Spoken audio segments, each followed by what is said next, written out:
Bonjour à tous et bienvenue dans cette vidéo de SVT Facile consacrée au programme de terminale enseignement de spécialité et au chapitre la contraction musculaire. Voici une image représentant la musculature chez l'homme et on peut se demander comment la contraction musculaire se réalise-t-elle.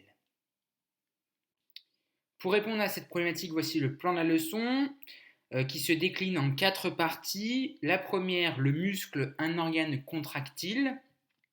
Dans un second temps, on regardera la fibre musculaire, une cellule spécialisée dans la contraction. Ensuite, on abordera le mécanisme de la contraction musculaire et on terminera avec les myopathies, une dégénérescence des cellules musculaires. Comment la contraction des muscles génère-t-elle un mouvement? Le muscle, un organe contractile.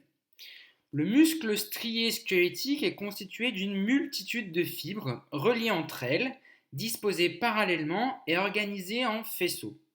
Chaque fibre est une cellule géante de plusieurs centimètres de long, née de la fusion de nombreuses cellules. Un mouvement est causé par la contraction synchrone des fibres composant le muscle strié. Le raccourcissement de l'ensemble du muscle exerce une traction sur les os auxquels il est attaché par l'intermédiaire de tendons. Ainsi, l'articulation est mobilisée. Comment l'organisation d'une fibre musculaire permet-elle sa contraction? La fibre musculaire, une cellule spécialisée dans la contraction. Une fibre musculaire squelettique présente au microscope un aspect strié. Cette striation est due à l'organisation moléculaire des myofibrilles qui constituent le cytosquelette occupant le cytoplasme de ces cellules. En effet, chaque myofibrille est formée d'une succession d'unités de 2,5 micromètres de long environ chacune. C'est ce qu'on appelle les sarcomères.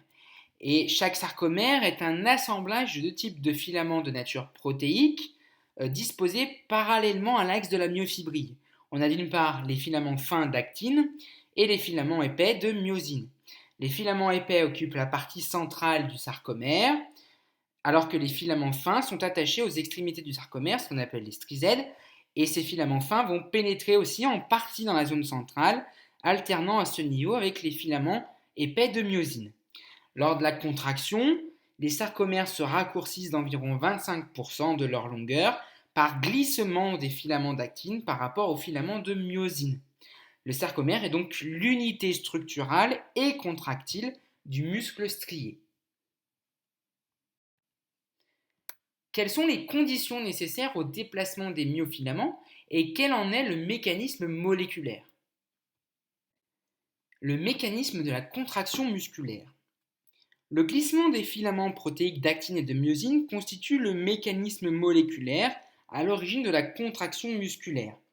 Un tel mouvement des myofilaments est couplé à l'hydrolyse de l'ATP qui fournit l'énergie nécessaire.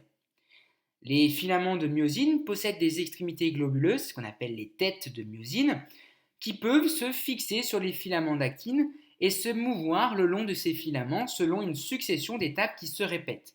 Voici donc un schéma du mécanisme de la contraction musculaire qui représente un cycle en 4 étapes. Tout d'abord, chaque tête de myosine fixe une molécule d'ATP et catalyse son hydrolyse. Ensuite, le clivage de l'ATP arme la tête de myosine. On constate à la suite une entrée de calcium dans la cellule qui provoque l'attachement de la tête de myosine sur le filament d'actine puis son basculement. Ainsi, les deux filaments coulissent l'un par rapport à l'autre. La myosine fixe une nouvelle molécule d'ATP et se détache alors de l'actine. Un nouveau cycle reprend si la concentration en calcium dans la cellule reste suffisante. Alors maintenant qu'on a vu le mécanisme de la contraction musculaire, il arrive que chez certaines personnes, notamment des garçons, ce mécanisme est déréglé, n'est plus fonctionnel, conséquence de certaines maladies, ce qu'on appelle les myopathies. Et on peut se demander comment expliquer les symptômes de la myopathie.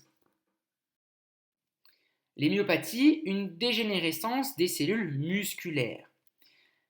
La myopathie de Duchenne est une affection génétique qui touche toute la musculature. Elle se caractérise par un affaiblissement progressif des muscles des membres et du tronc, aboutissant à une grave incapacité motrice et cardio-respiratoire. En général, cela arrive après l'âge de 10-13 ans. Cette myopathie de Duchenne résulte d'une mutation du gène codant pour la dystrophine, gène localisé sur le chromosome X, et touche donc majoritairement les garçons, environ 1 pour 3500 naissances masculines. La dystrophine est une grosse protéine en forme de bâtonnet qui relie les filaments d'actine du cytosquelette à la matrice extracellulaire. Pour cela, elle s'attache à un complexe de molécules qui traverse le sarcolème. Le sarcolème, c'est une membrane de la cellule musculaire, hein, et ce complexe de molécules va ensuite s'ancrer dans la matrice. Et cet ensemble assure une cohérence structurale nécessaire à des contractions répétées. Si la dystrophine est absente ou si elle se dégrade, les fibres musculaires dégénèrent. Et donc le traitement des myopathies est aujourd'hui l'objet de recherches intensives. Pour terminer, voici les mots à retenir. Actine, c'est une protéine constitutive des myofilaments fins d'une fibre musculaire.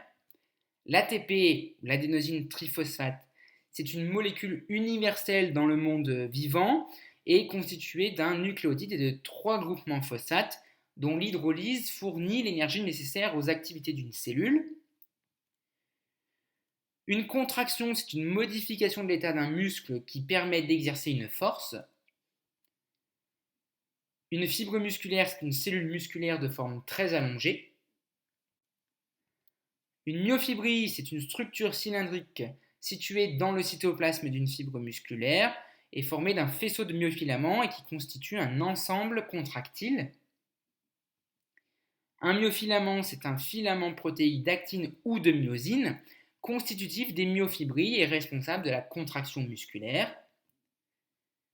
Une myopathie, c'est une maladie caractérisée par une dégénérescence musculaire, généralement d'origine génétique. La myosine, c'est une protéine constitutive des myofilaments épais, pouvant se fixer à l'actine et possédant une propriété catalytique d'hydrolyse de l'ATP. Un sarcomère, c'est une unité répétitive constitutive d'une myofibrille, délimitée par 2 stries Z.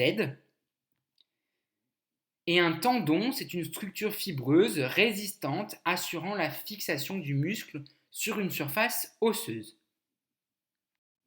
Merci pour votre attention et dites-vous bien que les SVT ce n'est pas si difficile. À très bientôt.